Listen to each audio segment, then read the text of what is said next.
బలవంతంగా డ్రగ్స్ కేసులో ఇరికించారు తప్ప నాకు డ్రగ్స్తో సంబంధం లేదు. 45 రోజులు ఏమండి జైల్లో. ఒకటి చెప్తాను. ఇప్పుడు నేను ఆవిడ డ్రగ్స్ కేసులో ఇరికించేంత సీన్ నాకుంటే, అంత సీన్ నాకుంటే నాకు ఈ పరిస్థితి రాదు కదా. ఈరోజు ఈ పరిస్థితి రాదు కదా. దీని నుంచి కూడా ఎవడో అవాయిడెడ్ ఎట్. అంటే ఇప్పుడు మీరు రిలేషన్షిప్లో లేను. ఏమండి, మేము కలిసి ఒక సినిమా చేసాం. అతి త్వరలో సినిమా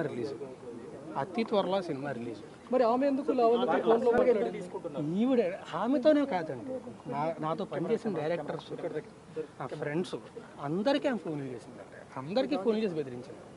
అండ్ మళ్ళీ ఇందాక చెప్పినట్టే I can't talk on behalf of her. వాళ్ళు కంప్లైంట్ ఫైల్ చేస్తారండి, నా సైడ్ నుంచి నేను ఫైల్ చేస్తాను. కంప్లైంట్ ఫైల్ చేసిన తర్వాత డీటెయిల్డ్గా మళ్ళీ నేనే ప్రెస్ మీట్ పెట్టి ఏం కంప్లైంట్ ఫైల్ చేశాను. నేను ఇప్పుడు ఏం చెప్పనండి, కంప్లైంట్ ఫైల్ చేసిన తర్వాత మాట్లాడతాను. సార్ ఇప్పుడు లావణ్య ఎన్నో ఫోటోలు మీడియాకి రిలీజ్ చేసింది, దానిపైన మీరు ఏం చెప్తారా? అంటే అందులో మీ ఫ్యామిలీ మెంబర్స్ ఉన్నారు. అదే అండి, మీరు పెళ్లి చేసుకుందాం అని చెప్పింది అంటున్నారు. ఇందాక మీరేం అడిగారు? పెళ్లి చేసుకుంటామని మాట ఇచ్చాడు అని చెప్పింది అని చెప్తున్నారు. ఓకే అని చెప్తున్నారు. సో తను రకరకాలు చెప్తున్నప్పుడు నేనేం చేయగలను? అంటే ఇప్పుడు నిజం సంబంధం లేనప్పుడు మీ ఫ్లాట్లో తనని ఇన్ని సంవత్సరాల పాటు ఏమండి, రెప్యుటేషన్ ఎక్కడ పాడవుతుంది, ఎందుకు రచ్చలు, ఎందుకు మనకి ప్రశాంతంగా ఉందాం అని మాత్రం భయపడి లేదండి. మీరు గుళ్ళో పెళ్లి చేసుకున్నారని చెప్తుంది.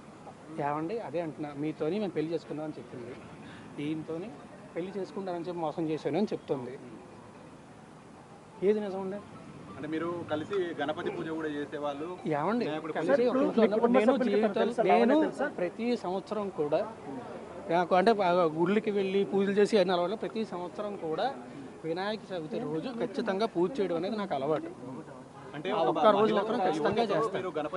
Thanks for watching. Please subscribe our Spy News Live channel.